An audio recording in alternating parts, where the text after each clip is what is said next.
É que quando. É que quando eu cheguei por aqui eu nada entendi. Da dura poesia concreta de tuas esquinas, da deselegância discreta de suas meninas. Gente, se Caetano tá homenageando alguém, quem sou eu para discordar? Então, se ele falou da poesia concreta, eu vou chegar nesse ponto, mas primeiro eu vou falar do concretismo. Concretismo. Vamos lá. Foi um movimento que ele surgiu lá na Holanda. Tinha um grupo que tinha bastante gente importante, dentre eles o Mondrian, mas que era encabeçado por um tal de Theo van Desburg. Esse Theo van Desburg, junto com seus amigos, criaram as regras que definiam o concretismo. E era um movimento cheio de regras. O que aconteceu? Eles achavam que a gente já tinha viajado demais com essa história de surrealismo e já tinha sentido coisa demais com essa história de expressionismo. Gente, regrinha básica do concretismo. Aliás, é um monte de regrinha, mas vamos lá. Primeira, vai utilizar exclusivamente dois elementos, plano e cor. Vai ter o uso predominante de formas geométricas. Ele também vai romper aqui com toda a arte figurativa.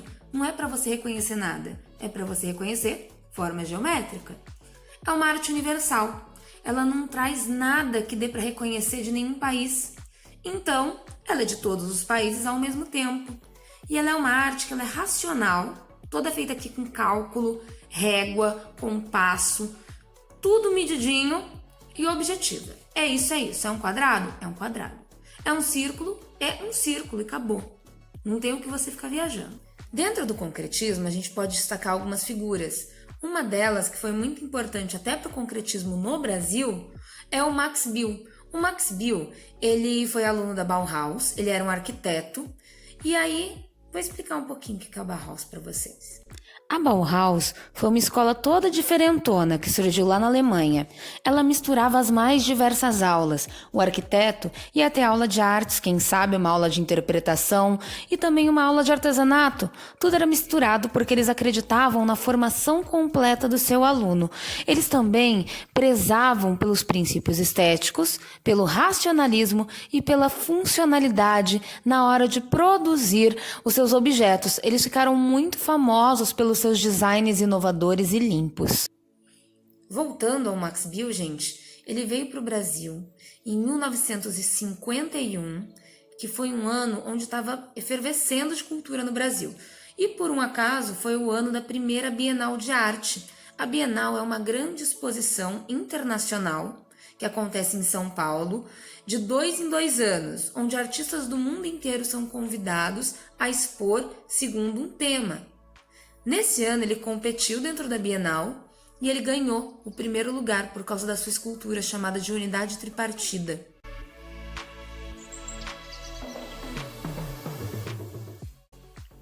Nesse ano também, gente, foi o ano em que, na verdade, nesse final da década de 40, início da década de 50, a maioria dos museus maiores, assim, os grandes museus, estavam sendo construídos. Então, tinha cultura para todo lado. O Brasil estava respirando cultura. E o Max Bill, ele acabou influenciando muita gente dentro desse meio. Uma das pessoas influenciadas pelo Max Bill foi o Valdemar Cordeiro. Ele era italiano e mesmo assim, como ele já estava em São Paulo já há um bom tempo, ele acabou criando um grupo chamado de Grupo Ruptura. Ruptura com o quê? Com a arte que estava acontecendo até então. Eles queriam acabar com esse negócio de nacionalismo, de reconhecimento. Lembra o que tinha antes? Modernismo. Que tinha tudo isso de voltar para o nacional. Eles queriam quebrar com isso.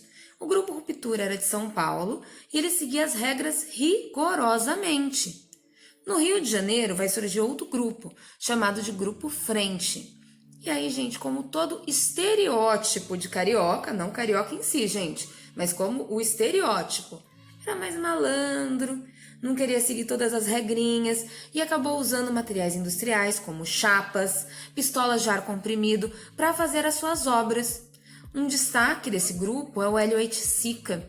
O Hélio Oiticica, gente, ele mudou tudo como a gente conhece.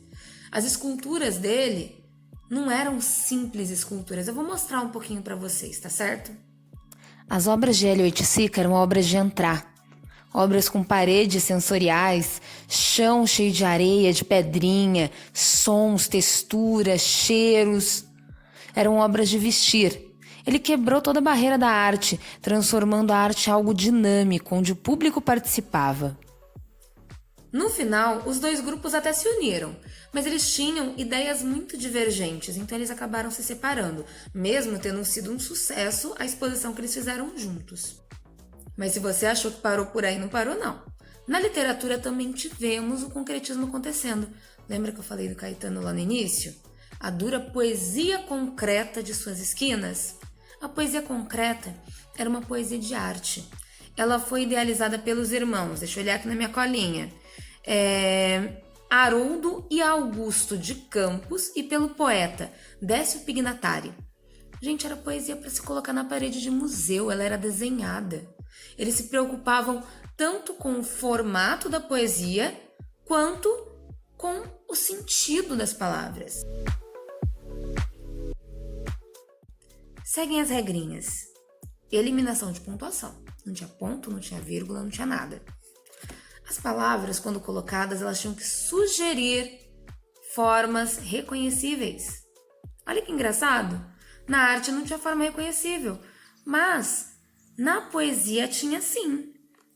Agrupamento, a decomposição de palavras, o uso de neologismo, que é a criação de novos termos, de novas palavras, a utilização de palavras estrangeiras, a exploração da sonoridade das palavras e a valorização do aspecto visual do poema.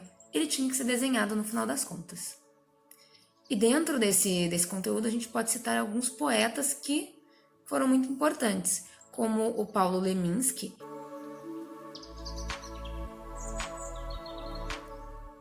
e o Arnaldo Antunes.